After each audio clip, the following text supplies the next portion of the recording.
Hello everyone, good evening. আজকে শুক্রবার বিকেল 4টে। এখন লাঞ্চ অনেকক্ষণ হয়ে গেছে। এখন রেডি হয়েছি, একটু বেরোবো। টুকটাক কয়েকটা কাজ আছে। প্রথমে যাব টেলারের দোকানে, একটু কয়েকটা প্যান্টস অল্টার করতে দিতে হবে, জিন্স টিন্স এগুলো। তারপরে যাব হচ্ছে মেকেলের যে সব থেকে বড় মলটা রয়েছে মলিনাস, ওখানে যাব একটু ফার্নিচার দেখতে আমাদের জন্যই, বেড, একটু সাইড টেবিল এগুলো। তো চলুন বেরিয়ে পড়া যাক। চলে এসেছি আমরা আমাদের পাড়ার দর্জির দোকানে। দর্জির দোকান বলতে এই সমস্ত দোকানে কিন্তু মূলত অল্টারেশনেরই কাজ হয়। তার কারণ হচ্ছে এদেশে ছিট কিনে জামা কাপড় খুব একটা মানুষজন তৈরি করেন না, এই কারণেই যে তাতে যা খরচ পড়বে তা দিয়ে একটা ব্র্যান্ডেড শার্ট বা প্যান্ট সহজেই কিনে নেওয়া যাবে। আর এখানকার যন্ত্রপাতিগুলো দেখেছেন কত অত্যাধুনিক। তো যেটা বলছিলাম, এই সমস্ত দোকানে কিন্তু বেশিরভাগই লোকজন আসেন অল্টার করাতে। প্রণব গেছে ওর জামার মাপ দিতে। আর এই সমস্ত দোকানে মোটামুটি একটা জিন্স বা প্যান্ট আপনার অল্টার করতে খরচ পড়ে প্রায় 1000 টাকা মতন, আর জামা করতে 900 থেকে 1700 টাকা। যাই হোক, আমাদের কাজ হয়ে গেছে, আমরা বেরিয়ে এসেছি। এবার যাচ্ছি ম্যালিনাসের দিকে। আর এই দেখুন, বরফ কিন্তু এখনও রাস্তায় এদিক ওদিক ছড়িয়ে ছিটিয়ে রয়েছে, পুরোটা গলেনি। আর তাই জন্য রাস্তাঘাট বেশ পিছল হয়ে রয়েছে। তবে এত সুন্দর একটা রোদ উঠেছে আজকে, আর বরফের ওপর রোদটা পড়ে একটা আলাদাই সৌন্দর্য ফুটে উঠেছে। আর এই দেখুন কত পেলিকান। আর এই খালটা দেখেছেন, এটা কিন্তু পুরো জমে গেছে। জানি না আপনারা বুঝতে পারছেন কি না। আর এই পেলিকানগুলোকে কিন্তু আগে এখানে দেখিনি, মানে পুরো সামার স্প্রিং এদের দেখা খুব একটা এখানে পাওয়া যায় না। এই শীতকালেই দেখছি এই পেলিকানগুলো খুব উড়ে বেড়াচ্ছে। এমনকি আমার বাড়ির বেডরুমের দিকের যে জায়গাটা রয়েছে ওখানেও প্রচুর পেলিকান এই শীতকালটায় উড়তে দেখছি। আর যেহেতু এই লেকটা পুরো জমে গেছে, এরা দিব্যি এর ওপর বসে রয়েছে। ওই দেখুন, আমরা অনেকটাই মলের কাছাকাছি চলে এসেছি। আর আমাদের বাড়ি থেকে হেঁটে এই মালিনাজে যেতে গেলে এই একটা লম্বা রাস্তা পেরোতে হয়। অন্যান্য দিন বেশ বোর লাগে, কিন্তু আজকে বেশ মজাই লাগছে এই বরফের জন্য। দেখুন 2-3 দিন হয়ে গেল বরফ পড়েছে, এখনও কিন্তু বরফটা গলছে না। গলবে কি করে? এখনও মাইনাসে টেম্পারেচার, আর ফিলস লাইক তো আরও কম। সেই জন্যেই বরফগুলো গলতে সময় লাগছে।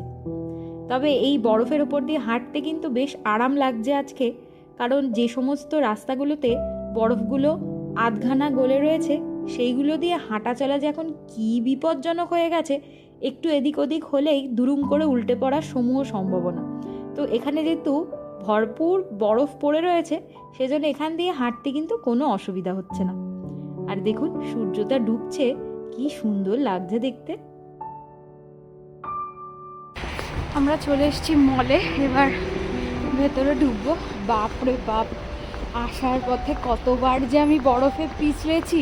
প্রণব আমাকে ধরেছে বলে আমি চিৎপটাং হইনি। মারাত্মক পিছল, মানে রাস্তাঘাট। যাই হোক, চলুন ভেতরে ঢোকা যাক। ঢুকে পড়লাম একটা আসবাবপত্রের দোকানে। এই মলে 2 থেকে 3টে এরকম আসবাবপত্রের দোকান আছে, তবে বাইরে থেকে দেখে সবকটাকে একই মনে হয়, তাই এটাতেই ঢুকে পড়লাম। আর ঢুকেই যেগুলো চোখে পড়ছে, এই এল শেপড সোফাগুলো দেখতে কিন্তু আমাদের দেশের হোম টাউন বা হোম সেন্টারে যেরকম পাওয়া যায় অনেকটাই সেরকমই লাগছে। হয়তো কোয়ালিটি এদিক ওদিক কিছু হলেও হতে পারে। এগুলোর দাম মোটামুটি 1100 ইউরো থেকে 3000 ইউরোর মধ্যে, মানে ধরুন ভারতীয় টাকায় 1 লাখ থেকে 2,70,000-এর মধ্যেই পড়ে। এর পরেই যেটা দেখছি রয়েছে হচ্ছে বেশ কিছু ডাইনিং টেবিল। এই ডাইনিং টেবিলগুলো বেশিরভাগই 4 সিটার, এখানে রয়েছে 6 সিটারেরও ডাইনিং টেবিল। তো যাই হোক, এগুলো পরে দেখব। চলে এলাম আগে যেটা দেখতে এসছি, সেই বেডগুলো দেখতে। এগুলো হচ্ছে মোটামুটি ডাবল বেড, কিং বা কুইন সাইজের হবে। বেশ কিছু এখানে ডাবল বেড রাখা রয়েছে, সবকটাই কিন্তু প্লাই দিয়ে তৈরি। তবে ডিজাইনগুলো কিন্তু বেশ সুন্দর। দাম মোটামুটি 1400 থেকে 2500 ইউরোর মধ্যে, মানে ভারতীয় টাকায় ধরুন ওই 1,26,000 থেকে 2,25,000-এর মধ্যেই পড়ছে। আর এই যে সাইড টেবিলগুলো দেখছেন, মোটামুটি ওই 99 ইউরো থেকে শুরু হচ্ছে, মানে ধরুন ওই 9,000 টাকা।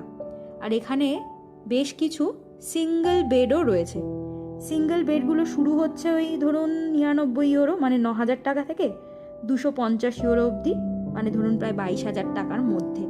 এইগুলোর দামগুলো কিন্তু আমার বেশ রিজনেবলই মনে হচ্ছে, মানে আমাদের দেশে যেরকম ফার্নিচার পাওয়া যায় সেই রকমই কাছাকাছি দাম। ডান দিকের এই ছোট্ট বেডসাইড টেবিলটা কি কিউট দেখতে না? এগুলোর দাম মোটামুটি 7 থেকে 10,000 টাকা। আর এই যে সিঙ্গেল চেয়ার সোফাগুলো দেখছেন, এগুলোর দাম পড়ে ওই 12-13,000 টাকা মতন। এখানে দেওয়া রয়েছে এই সোফার নানা ধরনের ক্যাটালগ। এখান থেকে আপনি আপনার পছন্দের কোয়ালিটি আর রং অনুযায়ী সোফার কাভারগুলো চুজ করতে পারেন। আর এই যে রকিং চেয়ারটা দেখছেন, এটার দাম প্রায় 34,000 টাকা মতো। আর পাশের কফি টেবিলটার দাম 12,000 টাকা। এই ড্রেসিং টেবিল এখানে একটাই দেখছি, বেশ সুন্দর দেখতে কিন্তু না, প্রায় 15,000 টাকা মতন দাম।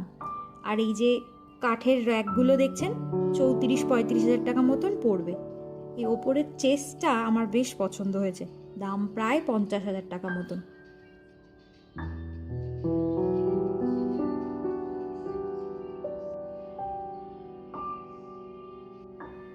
এই চেস্টটা দেখুন কি সুন্দর দেখতে না, মোটামুটি 35,000 টাকা মতন দাম এটার।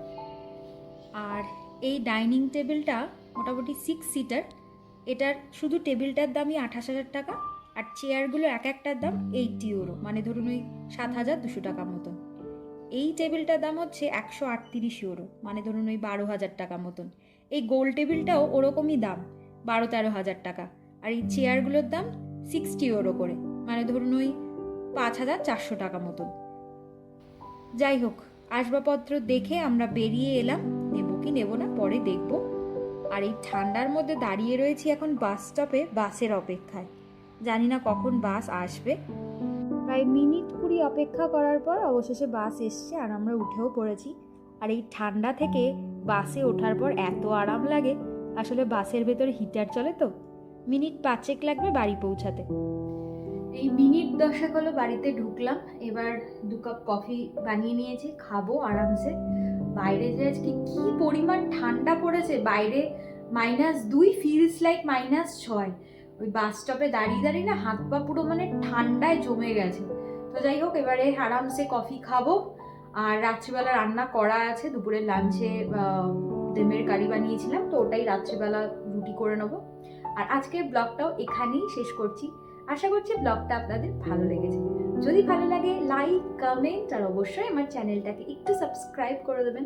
ভালো থাকবেন, সুস্থ থাকবেন, দেখা হবে পরের ব্লগে।